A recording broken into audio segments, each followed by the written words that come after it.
Bienvenue à Rouge et Or Express. On débute avec le badminton cette semaine puisque le championnat canadien des collèges et universités Yonex se tenait au PEPS de vendredi à dimanche dernier. Dans la compétition par équipe, le Rouge et Or a bien amorcé son parcours vendredi, devançant UBC et Sherbrooke dans la ronde préliminaire. Laval a ensuite écarté non sans peine l'UQAM en soirée. La troupe d'Étienne Couture avait donc rendez-vous samedi soir avec qui d'autre que les Carabins en finale 3-5. En avant 2-1, Laval ne faisait pas figure de favori pour les potentiels deux derniers duels. La paire Jean-Patrick Fortin-Quentin et Virginie Savard a d'ailleurs échappé la première manche du double mixte, mais s'est ressaisi lors de la deuxième pour provoquer un troisième et ultime set où la magie a opéré.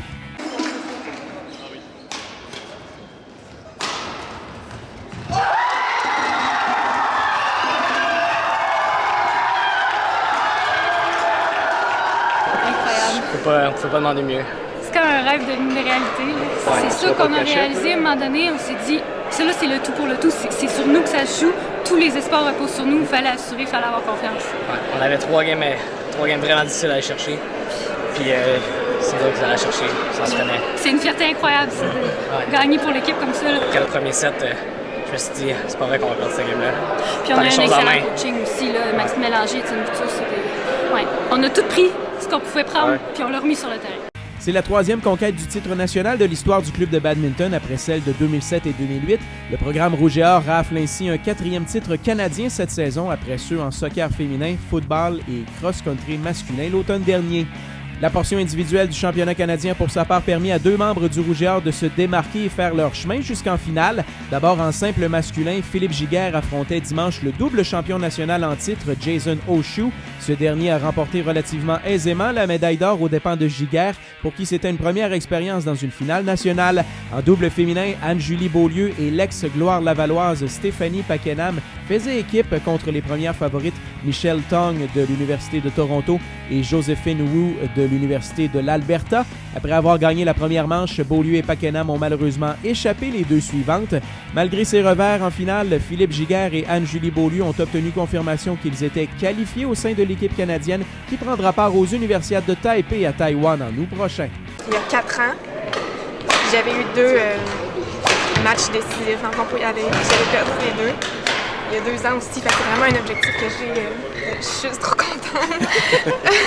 Pour les meilleurs joueurs de l'équipe, c'est un peu comme l'aboutissement, c'est un peu comme la finalité, c'est les Jeux olympiques en fait pour certains joueurs là, qui aspirent à ça. Donc tout leur parcours universitaire, c'est ça l'aboutissement. L'Universiade, c'est les deuxièmes plus gros jeux multisports. Donc c'est une grosse qualification, oui.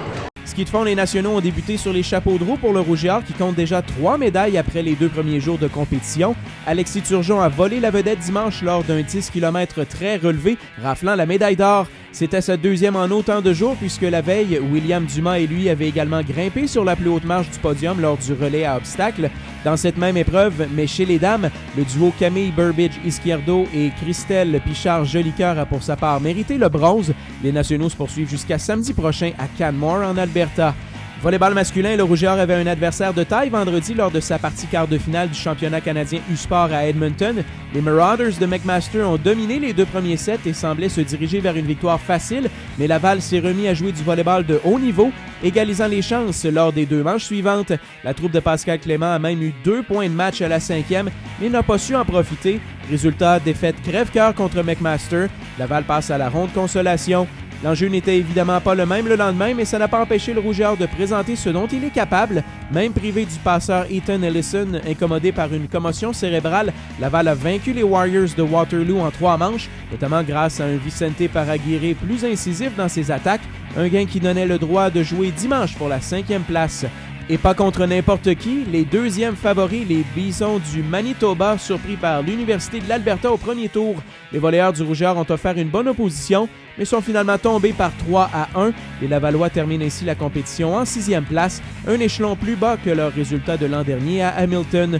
Un bilan mitigé pour l'entraîneur-chef Pascal Clément et une fin de carrière universitaire pour l'attaquant Bruno Lortie. C'est une fin de semaine assurément un petit peu décevante dans la tournure dramatique des choses. Deux défaites très serrées où il nous a manqué quand même un petit quelque chose. Le petit quelque chose étant probablement l'habitude de jouer contre des équipes de ce calibre-là, surtout en deuxième session. Hey, ça passe vite. C'est pas facile comme finir sur une défaite. Puis tu regardes toutes tes années, puis à chaque année tu te dis « j'aimerais ça pouvoir avoir un autre championnat canadien comme en 2013, mais on n'a pas été capable. Ça fait 3 années qu'on compare encore les finales. De perdre des matchs, ça rend plus décevant. Mais regarde, une belle carrière universitaire, j'ai du fun pareil à jouer. Pour l'instant, je suis pas trop nostalgique. Peut-être tantôt quand je vais réaliser que c'est vraiment fini, que ça va peut-être plus me frapper. Mais sinon, je suis content quand même de ma carrière universitaire. Cheerleading, le championnat du RSEQ avait lieu dimanche à Montréal. Dans le cadre du défi Cheer UQAM, le Rouge et Or a une fois de plus offert la meilleure performance de la journée pour une seconde compétition consécutive. Une belle progression, mais malheureusement, au cumulatif, les contre-performances de Laval en début de saison auront coûté le titre de champion provincial 2016-2017 qui revient aux Carabins. Soccer intérieur, les séries éliminatoires débutaient dimanche au Stade TELUS Université Laval pour le Rouge et Or. Tel qu'anticipé, l'équipe féminine n'a pas trop peiné dans sa partie quart de finale, l'emportant 8-0 contre les Nuques de l'UQAC. Laval a ouvert la marque dès la première minute et en a ajouté 2 autres avant même que le cadran n'indique 10 minutes. Heureux de la tournure des événements, Elder Duhart avait quand même servi un avertissement à ses joueuses. Tu sais jamais, il peut arriver un match où ils jouent le match de leur vie, on joue le pire match, puis je le sais parce que ça m'est arrivé des deux côtés. On était les négligés, on a gagné, on était les favoris, on a perdu. Et c'est une très mauvaise sensation quand tu perds et que tu es l'équipe favorite. Fait que depuis ce jour-là, je mets en garde mes joueurs toujours lorsqu'on a un match piège comme ça. Je suis content, on a marqué après 1 minute, fait que ça a comme fait soulagé, puis on savait que c'était une question de temps avant qu'on en marque un autre. Les hommes aussi disputaient un match piège contre le Vert et Or qu'ils avaient battu 6-0 plus tôt cet hiver. Une fois que Bastien Ossems eut secoué les cordages à la 3e minute et que Jonathan Vallée l'eut imité 3 minutes plus tard, les craintes d'un relâchement ont disparu. Le Rouge et Or en a même ajouté 2 autres avant la fin de la demi pour faire 4-0 et n'a plus jamais regardé derrière par la suite. Après 4-0, il fallait rester rigoureux. Ils sont restés rigoureux jusqu'à la fin. Puis, l'objectif était de ne pas prendre de but, alors bravo. Et moi, ce que j'ai apprécié, c'est qu'on a vu des choses qu'on a travaillé à l'entraînement. Et la semaine prochaine, je pense que l'équipe va trôner. Demi-finale chez nous, il ne faut pas qu'on rate ça, parce qu'on veut vraiment remporter la bannière. Enfin, la 3e édition du tournoi Rouge et Or de rugby à 7 a plutôt mal débuté pour l'équipe locale.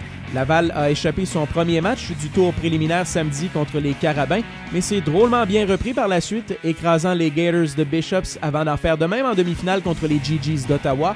L'heure de la revanche avait sonné en finale contre Montréal et le Rouge et Or a réussi à renverser la vapeur pour vaincre cette fois les Carabins 20-10 et mettre la main sur le trophée.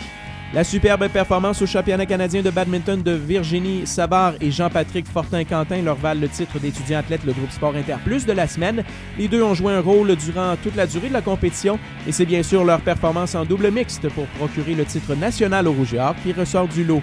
Ça complète l'édition de cette semaine. On se dit à lundi prochain pour un autre Rouge et Or Express.